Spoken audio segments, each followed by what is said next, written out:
Good evening, a very warm welcome from SBC News. In the news today, the investigation about the tanker Seychelles Pride has shown that CEPEC did not follow a number of procedures established under the Public Finance Management Act when disposing and selling the tanker. In a press conference this afternoon, the Minister responsible for Finance, Nadi Hassan, revealed that the tanker was sold for $6.2 million to a company called Northern Tankers. Minister Hassan highlighted that the money received from the sale was in accordance with the sale agreement, but CEPEC did not seek the approval of his ministry and cabinet before selling the tanker. Minister Hassan also indicated that a meeting will be organized with the board of CEPEC to decide whether the CEO of CEPEC, Conrad Benoiton, will be reinstated in his post as he is currently on suspension. In terms of the main findings, the first one is that a number of legal provisions were not followed in the sale of the tanker. Second, a number of deficiencies in the oversight and governance of the institution was apparent, which, if in place, would have prevented such an issue from occurring.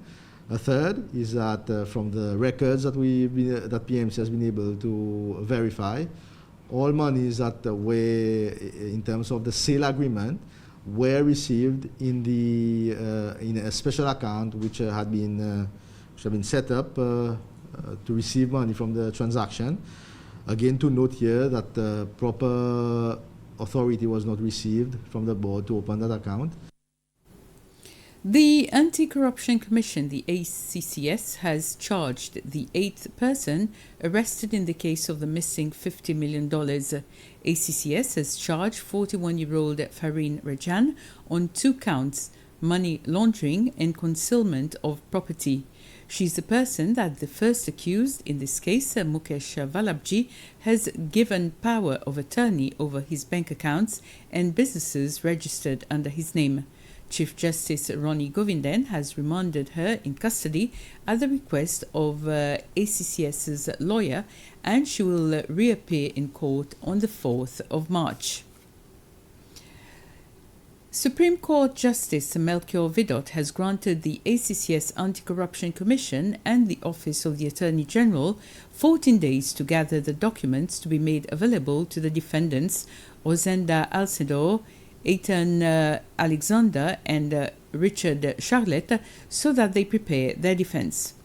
The 3 defendants, 2 of whom worked in the former Small Business Finance Agency, SPFA, face several charges, including abuse of authority and corruption. They were supposed to plead today, but were unable to do so, since the defendants do not yet have access to all the documents which are still being held by the Ombudsman on behalf of ACCS. The Supreme Court made the same decision on the other case, which only involved Mrs. Alcindor, who is accused of abuse of authority and use of state revenues. Mrs. Alcindor is also charged with attempted destruction of official documents and conspiracy to destroy official documents.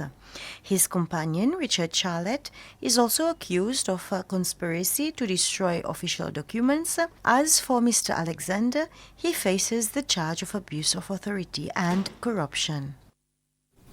The National Assembly will be welcoming 2 new members tomorrow. This is in accordance with Article 81 of the Constitution of Seychelles. Both will be proportionally elected members, one from l'Union démocratique Seychelloise and the other from United Seychelles. Ms. Florie Larue will be swearing in as a new proportionally elected member for l'Union démocratique Seychelloise, LDS. She replaces Gianni Letourti, who replaced Clive Roucou in May last year, while Paul Ernesta will be swearing in as a new proportionally elected member for the United Seychelles Party. He replaces Honourable Noline Sofola. Mrs. Sofola replaced Ms. Chantal Ghislain in April 2021.